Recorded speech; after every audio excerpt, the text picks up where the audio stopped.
श्लोक ऐसा कोई नहीं बना आज तक जो 700 श्लोक को पचा जाए। स्वामी जी कहते हैं गीता का एक श्लोक हमारे पूरे जीवन को बदलने के लिए काफी, और एक पचाने वाले भी हम नहीं है। स्वामी जी तो कहते हैं एक श्लोक में 4 चरण होते हैं, एक चरण से हमारा कल्याण हो जाएगा पूरे जीवन का।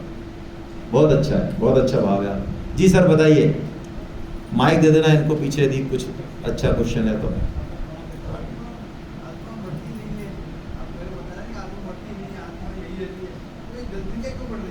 हाँ, तो जनसंख्या ये आदमियों में होगी, आदमियों में होगी कि औरों में भी है? ये आत्मा आदमियों में ही है कि औरों में भी है? सब में। 84 लाख योनियों में। 84 लाख योनियों के नाम बताओ। याद नहीं है ना? किसी को ही नहीं है। एक एक योनि में करोड़ों अरबों जीव हैं। कितने? उनके नाम हमें नहीं पता, वो क्या खाते हैं, कहाँ रहते हैं, ये तक हमें नहीं पता। तो हम एक मनुष्यों की जनसंख्या से ये क्या क्वेश्चन उठा रहे हैं कि आत्मा कहाँ से आ रही है? आत्मा का ना जन्म होता। अब मैं आपको दूसरी चीज बताऊंगा तो आप आउट हो जाओगे। एक ही आत्मा है। अच्छा ये बताओ, सूरज है, चंद्रमा है, सूरज मत मानो, चंद्रमा मानो। चंद्रमा को मैंने मेरे 5 मटकी रखी पानी की, चौड़ी मुंह की, उसमें उतार लिया मैंने चंद्रमा को, और आप आए 5 मटकी लेके, तो उनमें भी उतार दूं? उनमें भी उतर जाएगा चंद्रमा? अरे 5 तो पहले से आया, अब आपके में कहां से उतारेंगे? अच्छा 50 लेके आया एक, उसमें उतर जाएगा, और 5000 लेके आए तो अभी हमको यही नहीं पता आत्मा है किस चीज का नाम भाई। इसलिए इस तरह के प्रश्न आते हैं, है ना? जनसंख्या बढ़ती रहती है, घटती रहती है। एक मुट्ठी में इतनी जनसंख्या, इतने जीव हैं कि मत पूछो आप। कौन सी योनि से कौन से जीव कम हो रहे हैं, ज्यादा हो रहे हैं, ये कोई इररिलेवेंट सा क्वेश्चन है। हालांकि ये प्रश्न बहुत आता है। जी समाज में संथारा देने की प्रथा है, उस वक्त क्या आदमी आसक्ति खत्म हो जाती है और वो भगवत प्राप्ति के लिए चला जाता है? हाँ, उनके हिसाब से तो ऐसा ही है। मैंने संथारा लिया नहीं, मैं कैसे बता दूं? उनके हिसाब से ऐसा ही है भाई। हम क्यों दूसरे उस पर कोई वो करें? हमने लिया होता, हमारा कोई अनुभव होता तो हम बताते। वो कह रहे हैं ऐसा और होता है तो हम मान रहे हैं। आपका कोई अनुभव हो तो आप बताओ।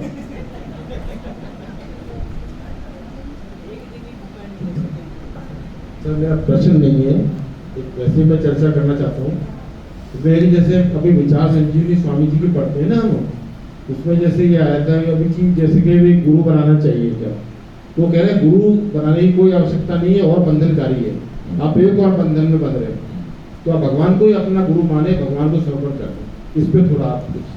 बहुत अच्छा प्रश्न है सुरेश जी का। गुरु बनाना चाहिए कि नहीं चाहिए? जिस तरह से हम गुरु को समझते हैं उस तरह से तो नहीं बनाना चाहिए। स्वामी जी ने यही कहा है। पहले तो हम समझे गुरु है क्या। यदि हम ये समझ जाएंगे तो फिर गुरु बना लो चाहे मत, फिर क्वेश्चन खत्म हो जाएगा ये कि बनाना चाहिए कि नहीं चाहिए। गुरु कौन है?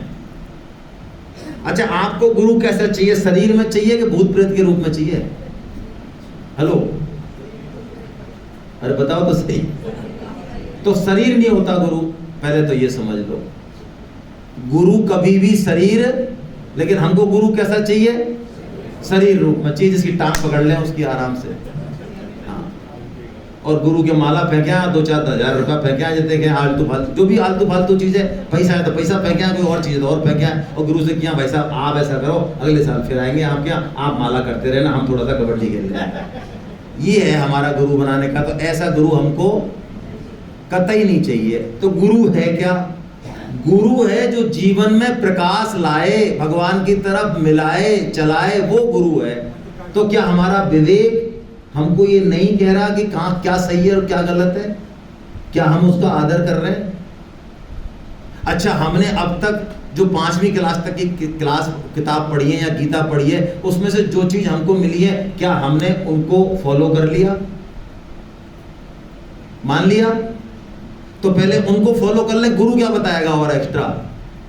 जो चीज हमको पता है पहले उसको फॉलो कर लें, उसके बाद कोई नई चीज चाहिएगी तो गुरु की जरूरत पड़ेगी तो भगवान गुरु तब भेज देंगे अपने आप।